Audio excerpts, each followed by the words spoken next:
would part of the influence also be some of the attributes a person has, the way they communicate, the way they're able to bring people together, and instead of panicking every time something goes wrong, freaking out or bad mouthing, let's say other areas, they stay calm, level-headed, so people pay more attention to them, and that's how they become more and more influential. So it's a really critical point. Now, again, the differentiating between the management-centric skill sets and the leadership-centric skill sets. Mm-hmm. So since we've caught up, we've actually got a brand new postgraduate certificate in risk, reliability, and resilience. And then we've got a graduate diploma in resilience, leadership, and high performance. Now, those are not accidental couplings, right? We've gone, if I can't understand how risk, resilience, and performance or reliability integrate, I can't add value in terms of my role. And I'm happy to unpack that a little bit further. But if we want to move to the next step, which is a growth mindset, opportunity-centric approach to handling disruption in the business world we live in today, it requires skills like emotional intelligence. It requires attributes to be developed like influence. Okay? It requires methodologies to make sure that we can both influence on scale and influence on a one-to-one level, which, both of those are very different, right? If you look at social media influencers, for example, most of them, we have no idea what their one-on-one interactions are, what their personalities look like. We only see mass what they want to show us. Yeah, which may or may not be an accurate reflection of who that person is. And we could probably spend a whole episode on this next piece, which is this piece of authenticity.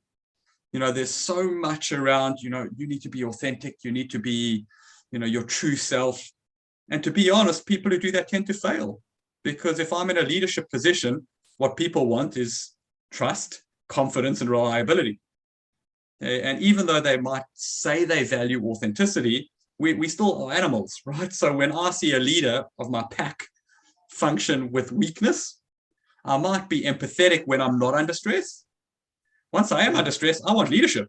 I want to know that leader, male, female, doesn't matter. I need that person to be able to do what you said, right? Stay calm, analyze the information, issue effective, concise, and accurate instructions to get us out of a mess. Yeah, I don't want to be coddled, with bunnies and rainbows. Like, no, forget it. Be honest, open with me. So to that point, if we look at skills and attributes, we're in a very awkward time as a global community, because we are extolling virtues, such as authenticity, openness, transparency, but we still function like animals. Yeah. So, like me and you discuss all the time, the best time to prepare for disruption is not in disruption, right? It's in the periods between disruptions. That's when we prepare. But if those periods are overwhelmed with political correctness, overwhelmed with complex, redundant communication, because we want to make sure we don't offend anybody, we want to make sure everybody's feelings are well addressed, well, we're not going to do very well when disruption happens. Because people will simply get offended that you didn't address them in the way they wanted, using the descriptors and the allocations that they wanted, and you didn't ask for interactive stroke cooperative buy-in. So I think part of the challenge we've got now is most of our systems were built for a robust, steady state of business as usual, which was solidified by two things. One, it should be solidified by a high level of certainty. And two, it should be solidified by a high level of control. So when those two things are there, managerialism skill sets work well. But if you look, and me and you have discussed this too, if you look at where we are now, those two things are very rare, high level of control and certainty. So we've actually got to start changing the way we think and the way we recruit and the way we train and upskill people to move away from this idea that you've got an MBA, therefore you are the perfect leader manager, to actually be going, great, you've got an MBA, you understand management. How do I know you can lead through disruption? How do I know you have the capability to actually pivot, adjust, and adapt? And if we look at the government sector, most masters, for example, in public policy, they teach you how to do the slow, strategic, high-level control type activities.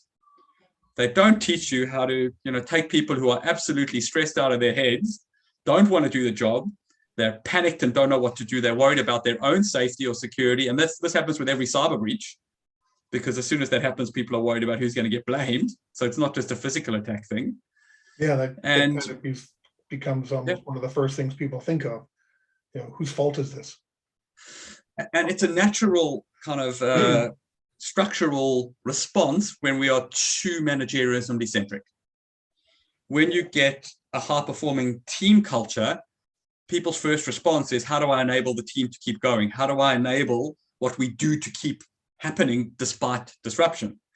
So, I know we discussed tribal leadership previously, and we've talked about how we map people up, and it's one of those fundamental reasons why we've gone, you cannot teach risk and resilience in the modern world without teaching leadership and high performance.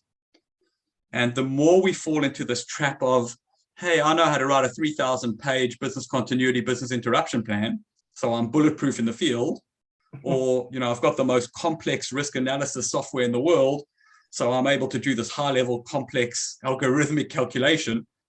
I'm not saying that stuff isn't important, but that stuff is part of the game. It's not the game. I would hate to see a 3,000-page business continuity plan, by the way. I've seen them, and legitimately I've seen them, 500-600 pages, but never 3,000. But to your point, the only people who ever read those are the ones who author them, or consultants who have to come in and try to fix stuff that's not working. So, yeah. To your point, it's one of those pieces that we've become fixated by an outdated methodology based on managerial centricity, which tells us that over planning, hyper planning, and detailed planning is a critical success factor. I'm not saying it's not important, but if you can't get what you need to happen down to 5 pages, it's no good to you in disruption. Yeah, true. So if we are very managerial centric, in our organizations, how do you go about changing it? Because I would assume you're changing people's thinking and behaviors, their attributes, possibly skill sets. How do you get people who've been doing something, like especially the upper leadership teams, to really change, not just verbally say, this is what we're going to do, but all the processes and everything stays the same? How do you really get change to happen, so that you see new attributes, and how do you work towards that? Because that, to me, that seems like that's going to take time. So I agree. It does take time. And I think that's one of the first things we have to acknowledge and accept, that change in behavior takes time, particularly when it's complex embedded behavior that's been reaffirmed over a period of time. So to your point, even within our new qualification suite, we've kind of looked at the graduate certificate as these are all the skills and the attributes you need and this is how you can develop them. But the graduate diploma is all about cultural change. Because if you can't actually change the culture and make that change sticky, then you keep getting frustrated because nobody listens. And eventually, I've seen this happen with some of my graduates who are so passionate and excellent at what they do and get worn down by managerialism-centric people who don't get it and don't want to listen because A, it wasn't their idea, or B, that's not what their career pre-COVID had taught them. So in terms of what we need to do with that stuff, I think there's a few things that are important. If we look at the practitioner level and we look at what practitioners do, we should be, if you're a practitioner, you should be constantly polishing your game, but your game needs to extend significantly above just technical skills. It needs to move into those things like enhanced decision-making, emotional intelligence, influence. It needs to move into motivation, goal setting. And once I can get those things working for me, then I can try and roll that out to my team. If we can't even do that for me and my team, trying to do it organizationally is wishful thinking. So, for a practitioner, it's a little bit different to an executive member or somebody sitting on a board. And I think the other piece that's important is to pick the fights you can win, because some organizations are so embedded in terms of the way they do things, and it might be bad, it might not work, And I hate it. Every time I say this, I feel terrible because it's a horrible way to do business. But if you work for people or organizations like that, you have really two choices. One, be patient and wait for something terrible to happen, because that then becomes an opportunity for you to change the way things work because people feel the pain. Or two, slowly and persistently chip away and set your bar much, much lower. And it often becomes a narrative of do what you can from where you are, as opposed to, hey, I'm going to make this organization high performing. It's very frustrating for purpose-driven people.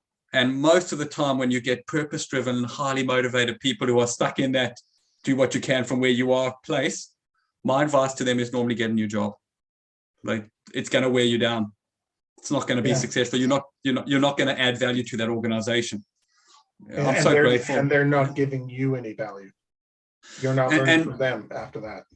100%. And I think this is that changing dynamic to your point around skills, attributes, influence, performance. If you are, as an individual, we are moving into a, I guess, societal cultural norm where what I want is important. And not to say it isn't important or hasn't been important, but certainly historically, what the organization or what the employer or what the government wants has been more important than what the individual wants. We've now seen a seesaw back the other way where, I want to be heard. My opinion matters. And, if you're not listening to me, I'm not engaged. To be honest, neither one is right. We need both, and you need both aligned, working, coordinated to achieve outcomes. And this is what makes it difficult for us, that if you actually want to work, if you want to be successful in the world of risk, resilience, business continuity, crisis management, any of the functions we talk about, you need to actually be building both skill sets. That's technical knowledge and attributes simultaneously. And it's a continuous process. Things change around us from a technical perspective. So, that was going to be my last question that I had on my list here is, how do I know when I've achieved all the skill sets I need or all the attributes I need? Good question. So I think the first thing is well, this is part of the challenge. So if any of your listeners who are not familiar with the Dunning-Kruger effect, just Google it, have a look. It's a cognitive bias, but it's really interesting. And it shows it's really a U-curve that as I have a little bit of knowledge, I think I know everything. As I get more and more and more knowledge, okay, I realize I don't, and I actually have a ton of self-doubt, and I tend to get overwhelmed by people who are sitting higher up. They know less than me, but they think they know more. And only when I start climbing the other side of the curve, where I'm starting to be acknowledged as an expert, I know what I don't know, I can communicate these things effectively, do we start to get real enacted expertise. So part of the big problem, and there's so many examples, but here's a great one. These social influencers who are now financial advisors at the age of 18 or 19 with no academic nor business qualifications behind them. Yeah, I've seen that. Yeah, you kind of look at that and you go, who would listen to somebody like that around what to do with your money? But because they know just a little and they have that confidence based on being at the early part of that curve, people are confused by overconfidence. So I think to directly answer your question, a few things are really important. One, never stop learning because things are constantly changing. If you think you're there, you're not there. Right? If you think you've learned everything you can about a certain function or activity, then you probably haven't looked at that function or activity in enough depth. Mm-hmm. And I'll give you a good example on that. Through COVID, my research center actually did a study into the Australian security industry. And we were asked to forecast where it's going to be in 5 years from now. And one of the outcomes of that study was this convergence of physical risk and cyber risk. And I actually sat there and I had this moment of introspection going, oh, my cyber skills are not nearly where they should be. And I went back to university. I've almost finished a year of study now in cybersecurity. So the challenge we've got with this approach is firstly, you're never trained, you're always training. Because attributes are perishable. If we don't use them, they lose efficacy. In a fast-paced changing world, things are dynamic and risks are evolving. And if you look at resilience, resilience is what we do after a risk manifests. So the two are interlocked. We have to learn, and I think this is probably the truth to it. You can be an expert in a couple of things, but you should be a very broad generalist in a ton of others if you want to play in our game. And I think this is part of the problem we've got, is that we've got a historical legacy of hyper-specialization.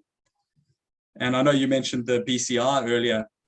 In fact, the brief I had from the BCI in one of the keynotes I gave a while ago was, our membership are so confused about this term resilience. You know, HR type people think we own human resilience. Our cyber people think we own cyber resilience. Our disaster people think we own disaster resilience, and the list just goes on. Yeah. You sort of look at, I know you'll relate to that, but part of the challenge with this stuff is to have this learning mindset, but also to give yourself kudos and credit when you are the most knowledgeable person in the room. And I think often this is where risk resilience and crisis people fall short, because people don't understand what we do. It's so easy to dismiss it for somebody who might have 500 people reporting to them in a division. And they go, well, that person must be more important because they have more reports. You're actually going, well, maybe they are from a managerialism perspective, but from a high performance, business disruption perspective, they're probably out of their depth. Yeah. Well, it's one reason why, the continual improvement and learning is what I enjoy about doing the Voice America shows and the YouTube channels. Talking to people like yourself, I learn so much more, talking with you and learning about your experiences, the things you've gone through, the things you've researched, and pulling all that together. And, with your different backgrounds, being a bodyguard and all that, security, I remember all that stuff, completely different than me. So I always find it an honor to actually talk with every single person that comes on the show and get to ask them questions, because I walk away with something new every single time. And I do use a lot of this stuff. You just talked about the 500 people and being the smartest person in the room, and a couple of other examples. And I've sat in rooms now, virtual rooms, of course, and some people are describing what business continuity is and what crisis management and all these different pieces. The old me, before I would have talked to people like yourself, would have cut some of those people off right away. No, that's not what that is. That's not what that is.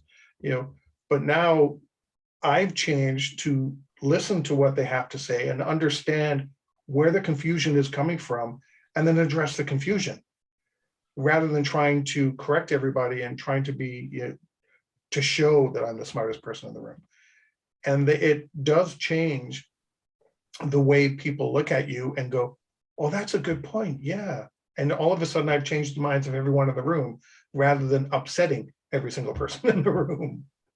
Well, I think there's 2 or 3 pieces, and I know we're getting to wind down time now. So I think there's 2 or 3 pieces I want to focus on in terms of what you said there. The first one is around podcasts, interviews, these sort of things.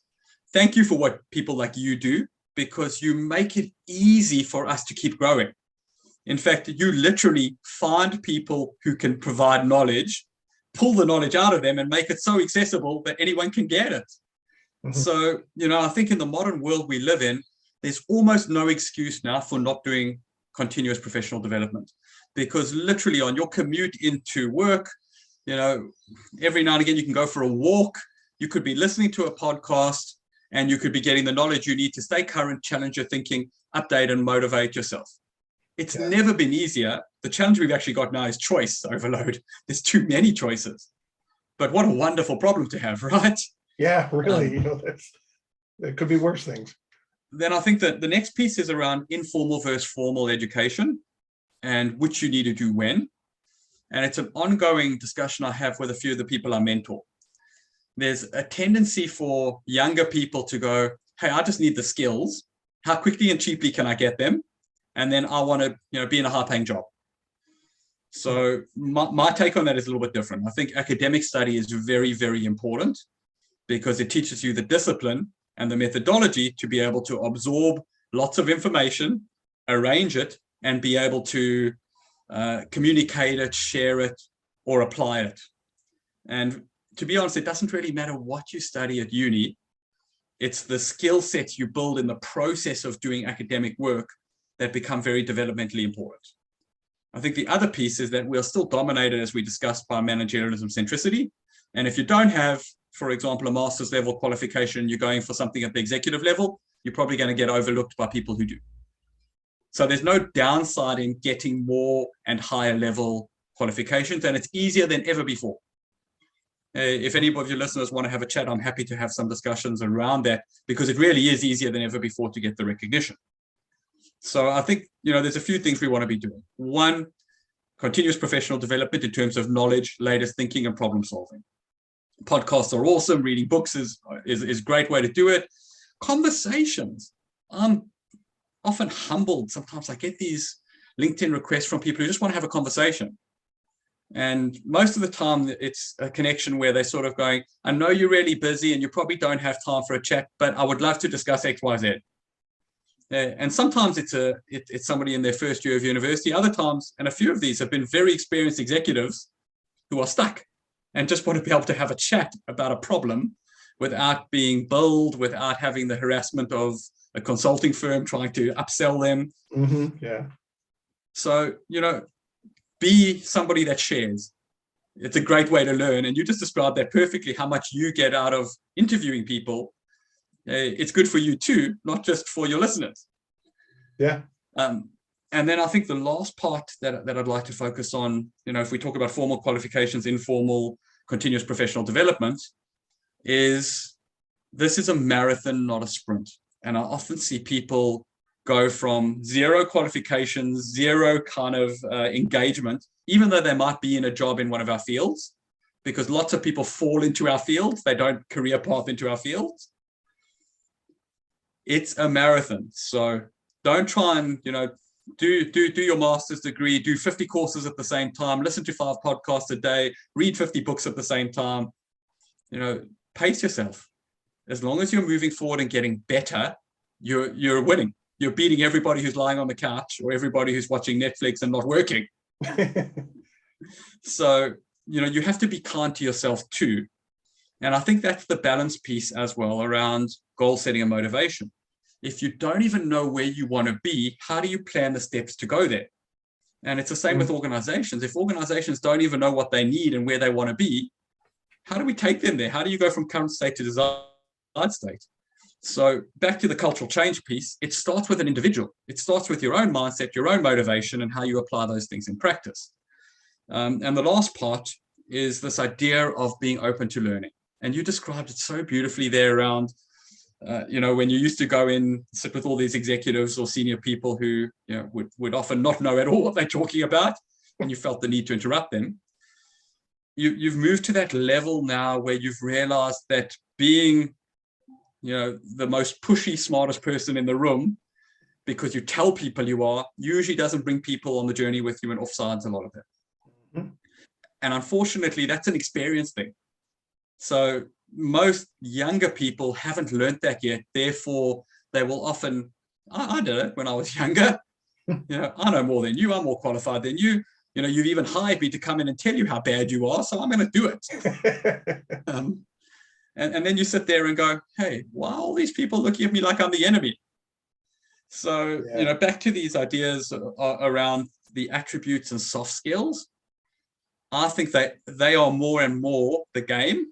The technical skills are slightly easier because we've codified so many things now. You can pull up an ISO standard, you can buy a textbook, you can have a conversation with an expert and understand the technical processes. Not saying you're an expert and you can apply them. Historically, just to get that level, you had to study or be apprenticed to somebody.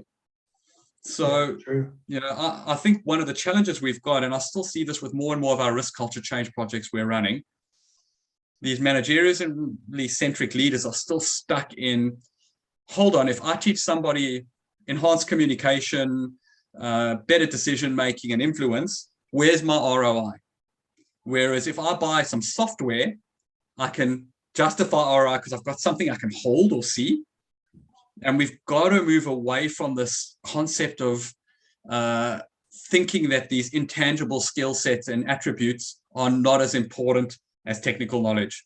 Because I reckon in a volatile, uncertain, complex, and ambiguous world, they are actually far more important.